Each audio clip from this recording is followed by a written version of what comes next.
back in the crafter again to make some more modifications. One of the things we're changing is, if you recall, we put a iPad fastened to the dash, and we was using that as a GPS navigator and also to find camping sites using Google Earth.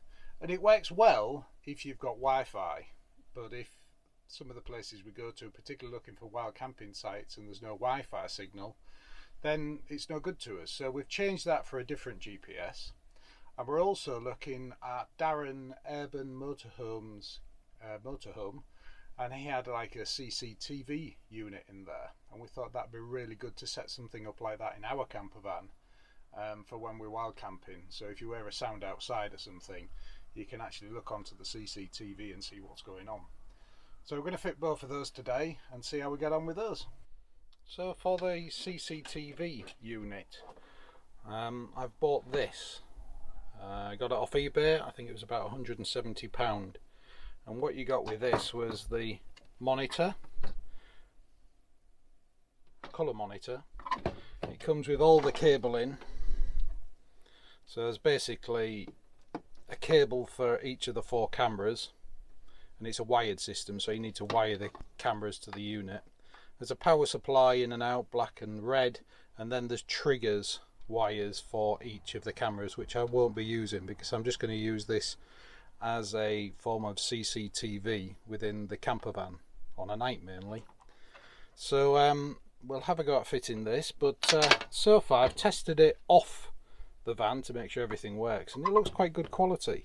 The cameras are pretty robust, and they've got night vision on them as well, which is switching by itself by its own light sensor.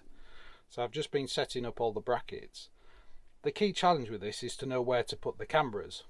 So I'm going to tie wrap all these into place, test it for a few sessions, and then see if I need to modify them before I actually screw them to the roof rack or various places. But so far so good. It looks quite a good system really. Cameras are quite straightforward really. They just have a U-bracket on the back with a few holes in. But I'm actually fitting these with the bracket on the top. So you just take the 6 screws out, 3 on either side, and then refit the bracket the other way up. Quite simple, bit fiddly but quite simple. And on the awning brackets on the passenger side of my van, there's enough thread on those bolts to actually fasten 2 of the cameras there, which is great, so I don't have to drill any more holes or fit anything else to the roof rack. It's relatively straightforward to do this, just a bit fiddly to get everything lined up and then get the screws in the right place. But if you do it, it's easiest to get the middle screw in first. Yep, fiddly, very fiddly.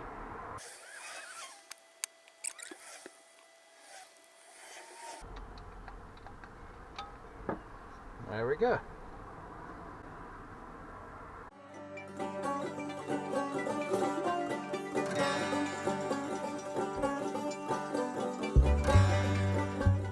Got to tighten that one up slightly more once I've aligned it. And then the other one's up there, facing backwards. I don't know if that's going to get enough view of the back of the van, but one way to find out was what it's set up.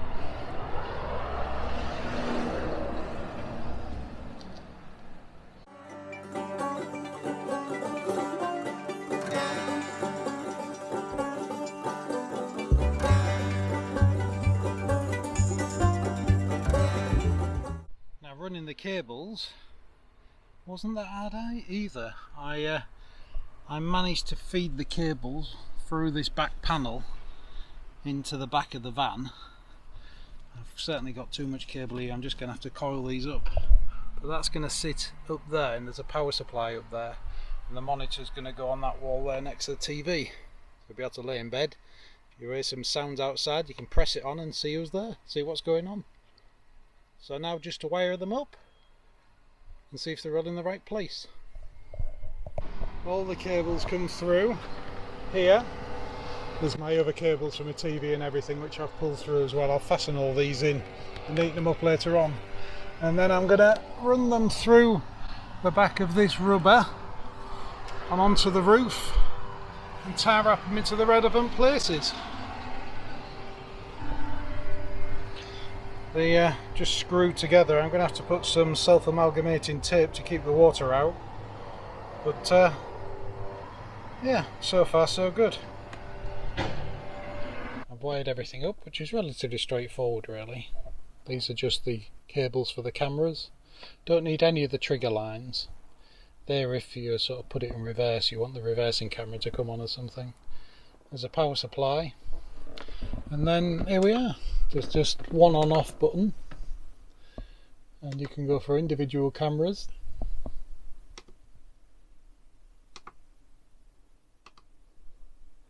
Or you can have various configurations of the cameras. That's quite good, where you get a wide angle one.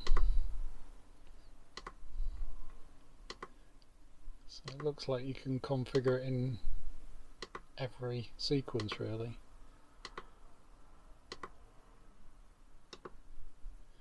But yeah, really pleased with that. Now I've just got to neaten all the cabling up. Oh, what fun. So we've got one camera there, one camera fitted there looking sideways. So if anybody's coming to the side door, we'll be able to see what's going on there. And another one on the roof rack there, looking forward. One on this side looking out. And the final one in that corner, which covers the ladder and the bike rack and obviously the back of the van. So it's all installed and all the wires are out the way. It's just there next to our TV. So the idea is when you're stealth camping, you've got all the blackout curtains closed and the blinds, and we put like a blanket across here to black out the cab so nobody can see in, so it just looks like a parked vehicle. You in it, hear a noise outside, let's put the CCTV on and you can have a look at the separate cameras from each side, or then it goes into the configurations of the various camera angles. I'm really chuffed with that. Fits on there well. And have a look around, see what's going on. Because if you're stealth camping and you hear something, you don't really want to be giving away that you're in the van. So if you open the curtain, somebody might see you, or if you have to open the door, somebody's definitely going to see you. So with this, you can just switch the cameras on, have a quick look around and see what's going on. I'm really pleased with that. Switch the cameras on separately as well. And the way I've fitted the cameras enables me to slide them, move them, so I can change the angle. So if we're parked in a particular place, I can alter the angles of the cameras to suit. So it's worked well. And it wasn't too bad to install. Like any electrical thing, the main problem is running the cables. I'll put the link below. I just got it off eBay. I've been really pleased with it. The cameras look quite good quality. I'll do some filming tonight and we'll see what it's like in the dark, but they're supposed to be able to censor the light levels and go into a night mode. It's now dark outside and the CCTV is working really well.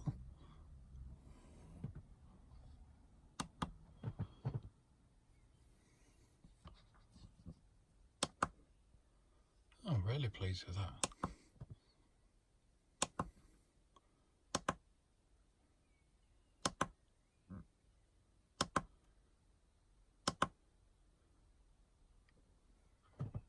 That is excellent. Looks like daylight out there. The other thing we've changed, if you remember, we had a iPad on the front dash, which was okay, and it worked really well when we could get Wi-Fi. But with no Wi-Fi, you lose the GPS and you couldn't find your navigation routes. So we've changed that for this new GPS.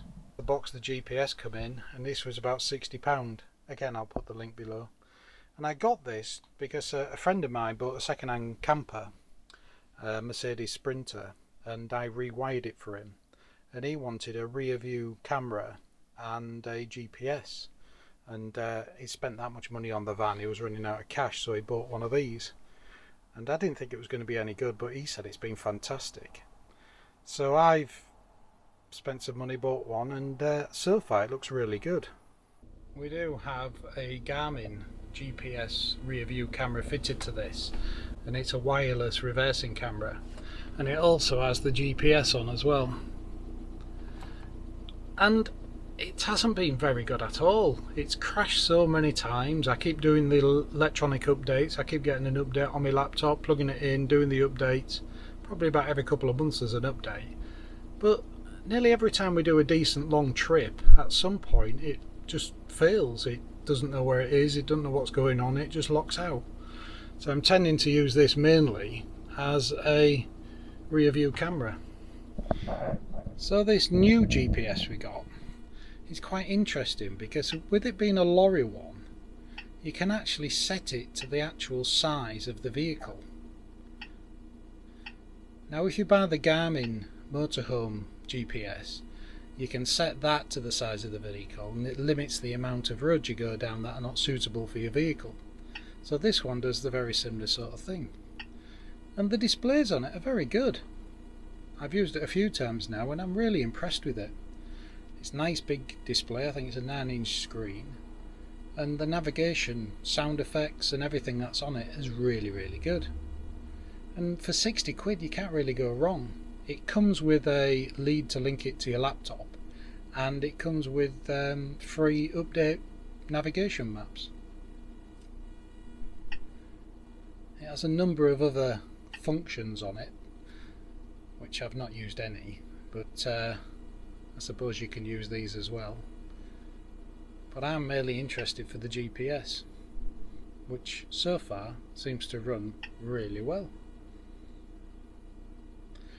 So I think we're about there with the van. How many times have I said that? I'll see something else I want to fit to it. The other thing I keep thinking about now is, do I really want to change the wheels and tyres on the van? As you can see, it's all set up, looking really good. Everything there, all ready for a trip. And in a few weeks we'll be doing a long trip, a 3-week trip.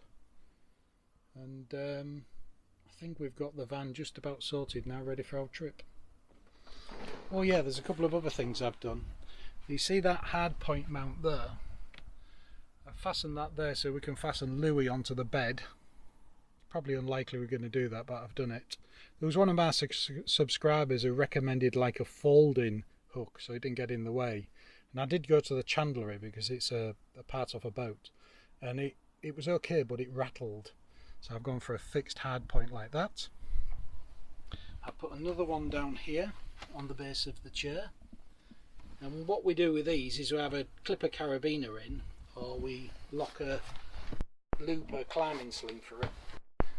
And then the final one out here on the step. And it's in the middle of the van where you don't actually step. It's all stainless screws, but it's a strong point that we can actually loop a climbing sling through and then fasten Louis' lead to when we're on a campsite. Whilst I've been out there looking after the camper van, Louis has just been laid on the settee.